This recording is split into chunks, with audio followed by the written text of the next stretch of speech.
no Repórter Eco de hoje você acompanha a história da ativista ambiental que depois dos 80 anos de idade virou uma das líderes do movimento por novos parques na cidade de São Paulo. Conheça também o projeto de combate ao desperdício de alimento no Brasil. E ainda um novo estudo comprova que proteger a floresta pode contribuir para conservar rios e nascentes.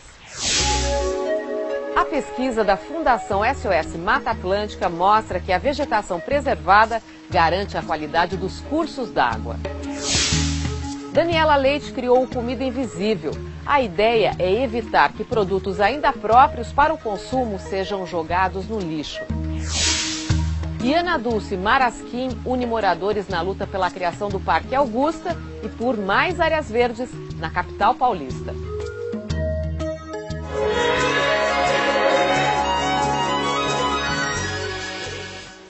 A floresta preservada ajuda a manter a qualidade da água dos rios. É o que comprova um estudo realizado pela Fundação SOS Mata Atlântica na Bacia do Tietê, no estado de São Paulo. Sem água não existe floresta. E onde tem floresta, tem água. Como ela é fundamental para os seres vivos, muito se fala sobre a importância dessa relação com a vegetação nativa. A ONG Fundação SOS Mata Atlântica realizou um estudo para aprofundar o tema, cruzando dados de 2 programas que desenvolve. Nós integramos pela primeira vez os dados do Atlas de Remanescentes Florestais da Mata Atlântica, que é um programa que a SOS Mata Atlântica mede os remanescentes da floresta em parceria com o INPE e divulga o ranking dos municípios que têm maior cobertura florestal ou que mais desmataram todos os anos, com os dados do monitoramento da qualidade da água, que é o Observando os Rios, que é um programa que mede o IQA, o Índice de Qualidade da Água, fazendo coleta, análises de água mensais com voluntários que trabalham na SOS Mata Atlântica há 25 anos. A análise das 6 regiões da bacia hidrográfica do Rio Tietê mostrou que os territórios que conservam boa parte da floresta mantêm a qualidade da água, garantindo a existência de espécies vegetais e animais e o abastecimento público. Que bacias hidrográficas que apresentam um bom índice de cobertura florestal, ou seja, 40% ou mais de 40% de cobertura florestal original de Mata Atlântica, têm apresentado qualidade de água boa. E bacias que têm indicadores menores, como por exemplo, menos de 20%, algumas têm até 7% da cobertura florestal, têm uma condição de qualidade de água ruim ou péssima. Conservar só a faixa de mata ciliar na beira dos rios não é suficiente. Ela é extremamente importante para proteger os rios e os reservatórios daquela chamada poluição difusa, que é o arrasto de sedimentos, é a turbidez, é o lixo, a fuligem de carro, que corresponde aí também aos 40% da carga de poluição que os rios recebem. Agora, para ter uma boa qualidade de água, a gente precisa ter reserva legal, unidades de conservação, áreas protegidas mais íntegras com grandes remanescentes florestais. Aí sim você vai ter a função principal da floresta, que é de mantenedora do clima, de reguladora climática e principalmente de reabastecedora de aquíferos e nascentes. Há 25 anos, o SOS Mata Atlântica acompanha o projeto de despoluição do Tietê, que no trecho urbano pouco avançou. Segundo a coordenadora da Rede das Águas, não basta coletar e tratar esgotos, é preciso manter as florestas e estabelecer outra relação com córregos e rios. Na região metropolitana de São Paulo, são mais de 7 mil rios e córregos que caem no rio maior, que é o Tietê. Então ele é reflexo desse conjunto de pequenos rios, muitas vezes enterrados, canalizados, né? Porque era uma cultura das pessoas. O rio está poluído e fétido, ele traz doença, então as pessoas pediam para canalizar esse córrego urbano. No contexto de aceleração das mudanças climáticas, agir para preservar os rios é urgente.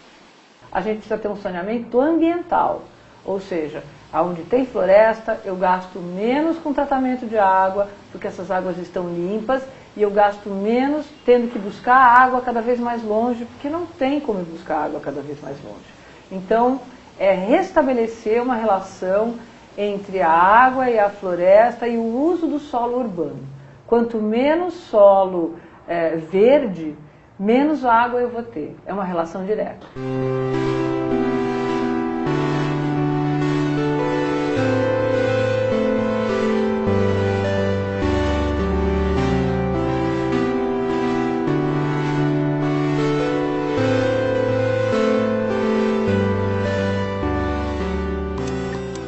Você acompanha agora alguns dos fatos e pesquisas na área de meio ambiente que tem destaque aqui no Repórter Eco.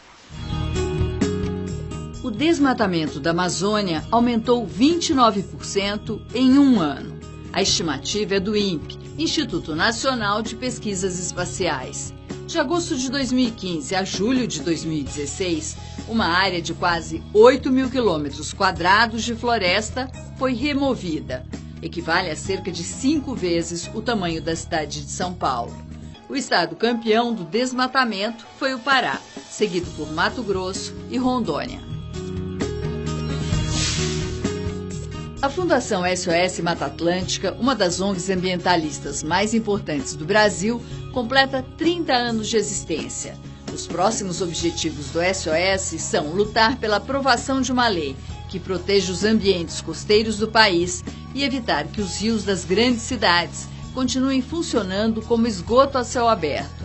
A floresta preservada contribui para garantir a qualidade. Mais de 2/3 dos brasileiros vivem no que restou de uma das florestas mais ricas em biodiversidade. Restam apenas 12,5% da cobertura original de Mata Atlântica. A água consumida por esses moradores depende dos serviços de filtragem e proteção de nascentes prestados pela floresta. Um grupo de brasileiros planeja enviar a primeira sonda sul-americana até a Lua em dezembro de 2020. Um pequeno satélite não tripulado seria lançado por um foguete da Índia. A missão foi batizada de Galatea-L, que em tupi-guarani significa busca a vida. Com o apoio de empresas britânicas, o projeto conta com a parceria da Agência Espacial Europeia e da Agência Espacial do Reino Unido. O objetivo da missão: entender como organismos vivos e moléculas podem resistir à radiação emitida pelo espaço. Pelo segundo ano seguido, o Repórter Eco ganha o prêmio do Instituto Socioambiental Chico Mendes, de melhor programa de TV nacional de 2016, na categoria Socioambiental, Cidadania e Sustentabilidade. O Instituto promove anualmente este reconhecimento aos jornalistas e veículos de imprensa de São Paulo e do Rio de Janeiro que se destacaram pela divulgação de conteúdos sobre conservação e proteção ambientais e inclusão social. A escolha foi feita pelo público em votação pela internet, a partir de uma lista de indicados feita por uma comissão. A repórter Cláudia Tavares e a chefe de pauta Tereza Cristina de Barros representaram a equipe do programa na cerimônia de entrega do prêmio. O Repórter Eco completará, em fevereiro de 2017, 25 anos de existência, como um programa de meio ambiente e sustentabilidade, produzido por jornalistas especializados no assunto da TV Cultura. Um programa várias vezes premiado e consagrado por adultos, jovens, crianças, e respeitado por ONGs, cientistas, estudiosos e as mais renomadas faculdades e centros de pesquisa do Brasil. A equipe do Repórter Eco agradece por mais este reconhecimento pela qualidade do nosso trabalho.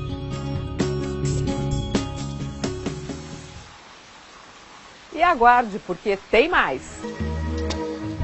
A história da professora aposentada que depois dos 80 anos virou uma das líderes do movimento por novos parques na cidade de São Paulo. E a seguir, conheça o Comida Invisível, projeto socioambiental contra o desperdício de alimento produzido no Brasil. O Repórter Eco volta daqui a pouco.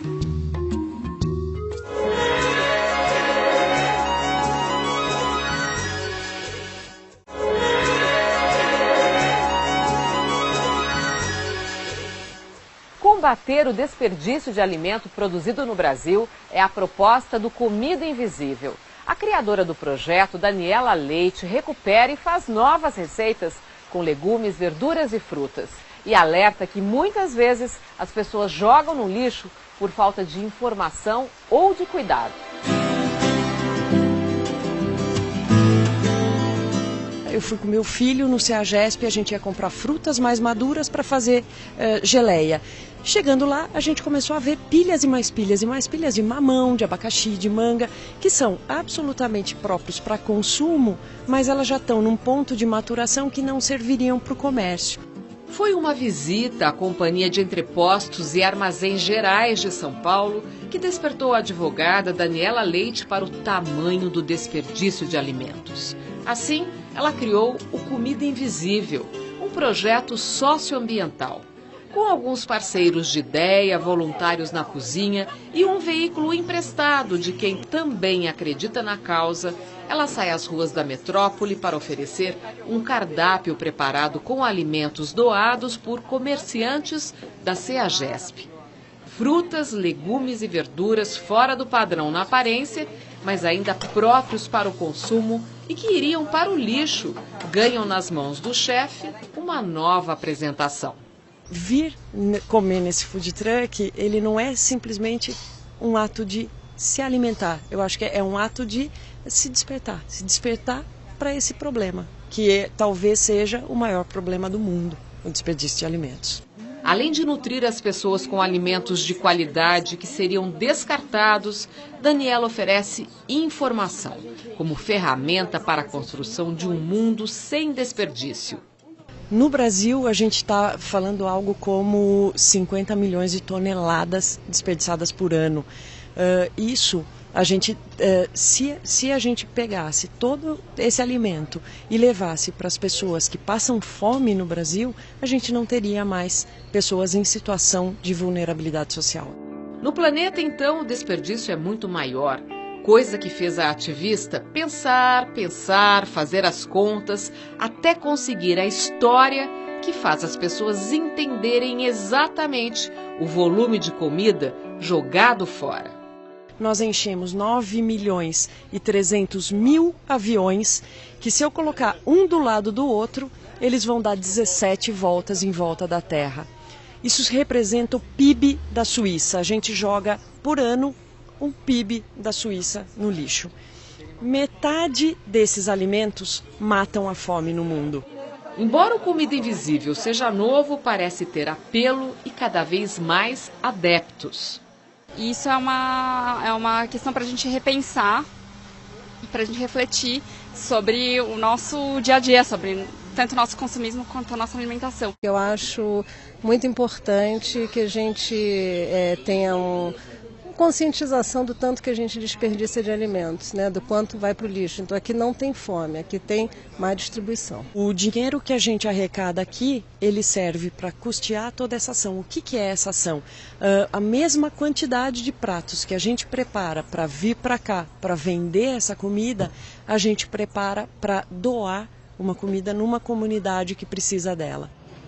O pessoal do Comida Invisível também propôs um texto para um projeto de lei que está tramitando na Câmara Municipal Paulistana para regular a destinação correta das sobras de alimentos e combater o desperdício. Todos os locais que eles mexem com alimentos, que eles lidam com alimentos e que eles têm a sobra, eles precisam destinar esse alimento, se ele está bom, próprio para consumo ou para doação. Se não, ele pode ir, dependendo do estágio que ele está, fazer uma doação para empresas que vão transformar isso em ração animal ou levar para compostagem, mas jamais para o aterro sanitário. Daniela aproveita a conversa com a equipe do Repórter Eco para deixar uma mensagem. Olhar para o seu lixo. O que eu estou jogando fora? Porque muitas vezes a gente não tem consciência que quando a gente vai para o supermercado, 20% daquela compra que a gente faz, a gente acaba desperdiçando, a gente acaba jogando fora. Por quê? Porque a gente não faz reaproveitamento integral dos alimentos, porque a gente deixa vencer muitos alimentos. É só uma questão de se programar para poder ter esses alimentos absolutamente aproveitados.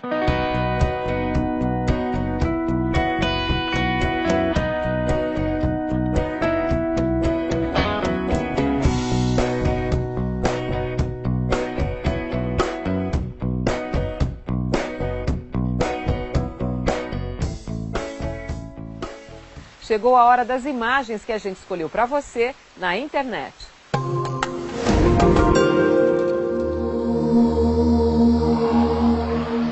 Montanhas de Tianmen, um lugar de perder o fôlego em Hunan, província da China.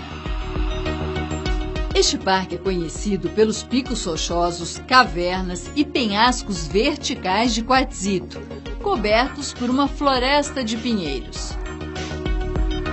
A montanha principal tem 1.519 metros de altura.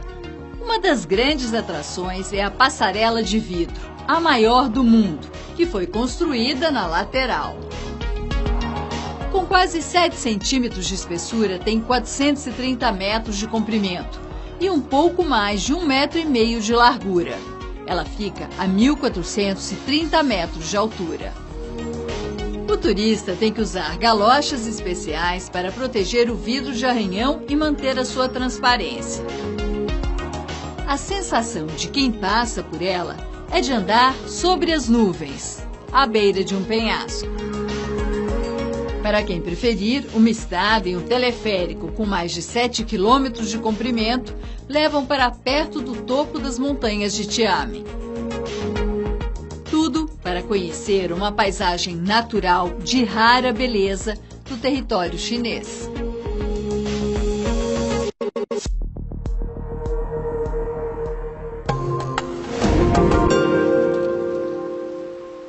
E você vai ver a seguir.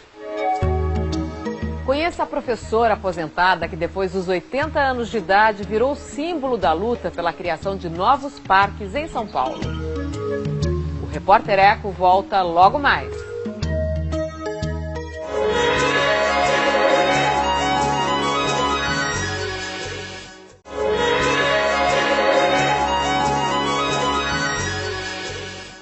Uma professora aposentada queria melhorar a condição de vida na cidade onde mora e acabou virando o símbolo da luta pela conservação de áreas verdes em São Paulo.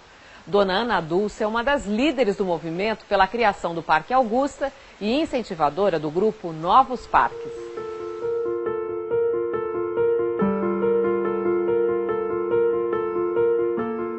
Muitos prédios, guindastes para erguer novas construções, poucas árvores. Por conta disso, estes ativistas ambientais lutam para garantir um parque público no terreno de quase 25 mil metros quadrados no centro de São Paulo. Do apartamento de cobertura do administrador de empresas Fábio Canova, se vê a área que guarda parte da história da cidade. Em 1907 foi fundado aqui o Colégio des Oiseaux, um colégio de freiras belgas, e funcionou até o começo da década de 70. Em 1974 esse colégio foi demolido e desde então a área ficou disponível. Já tinha um remanescente de Mata Atlântica e de jardins que foram se regenerando e desde então, desde a década de 70, é usado como um parque informal. O movimento Pró Parque Augusta, que envolve muitos jovens, ganhou esta ativista que já passou dos 80. Gaúcha, moradora da capital paulista desde a década de 60, a professora de artes aposentada Ana Dulce Marasquim, que é bisavó, preparou os cartazes usados nas manifestações, na tentativa de impedir a construção de edifícios no terreno. Eu comecei a entrar nessa luta a partir de 2004, que eu cheguei na rua, comecei a morar na Rua Frei Caneca e procurei uma associação de bairros e nessa época foi quando eles estavam aqui já começando ou continuando, não lembro, o movimento pelo Parque Augusta e eu me entusiasmei por isso. Em 2013, a prefeitura declarou o local como espaço de utilidade pública, mas afirmou não ter dinheiro para a desapropriação, com o terreno estimado em 120 milhões de reais. O Conselho Municipal de Preservação do Patrimônio Histórico, Cultural e Ambiental da cidade de São Paulo aprovou a construção de 3 edificações de até 45 metros de altura em 40% do terreno. No entanto, há uma lei sancionada prevendo a criação do parque ocupando todo este espaço. As duas construtoras proprietárias da área querem abrir apenas o bosque à visitação. A Organização Mundial de Saúde fala que a gente tem que ter 12 metros quadrados de área verde por habitante para termos ar. E aqui no centro não é o que acontece nessa região, que nós estamos rodeados de prédios aqui. Mas também a questão da preservação ambiental, que é urgentíssima em São Paulo, como todo o Brasil e o mundo, né? O terreno entre as ruas Marquês de Paranaguá e Caio Prado está coberto de tapumes. Ao caminhar pelo entorno, é difícil perceber que o Parque Augusta será criado aqui. A dona Ana sugeriu que houvesse a união com moradores de outras regiões da capital paulista que também lutam pela criação de áreas verdes. Foi assim que surgiu a rede Novos Parques. Nós estamos, por exemplo, às margens da represa Billings, na área do Parque dos Búfalos.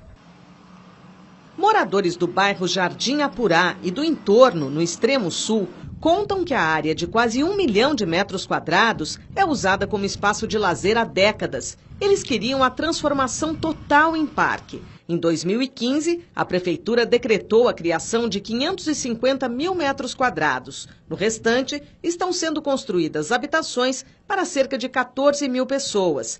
Embora se trate de uma área de manancial, produtora de água, prefeitura e governos estadual e federal optaram por realizar as obras aqui.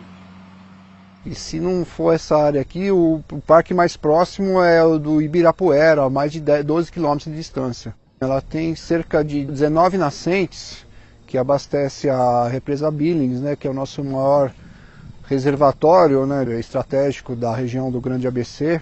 A Rede Novos Parques hoje ela tem mapeada mais de 70 lugares como o Parque Augusta, que são passíveis de tornarem parques na cidade. E não só em São Paulo, a gente também tem articulação com Vinhedo, Serra do Japi, que fazem parte da Grande São Paulo, mas também tem movimentos no Rio de Janeiro, em Recife. Meus sonhos é ver essa cidade toda com seus parques protegidos. Não dá mais para destruir a natureza como se está destruindo.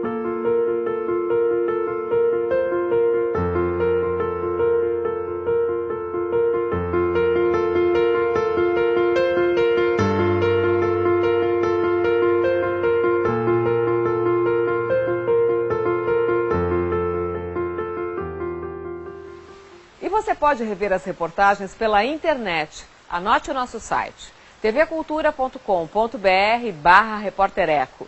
Também pelo youtube.com/repórtereco, TV Cultura, tudo junto. E não esqueça de curtir a página do programa no Facebook.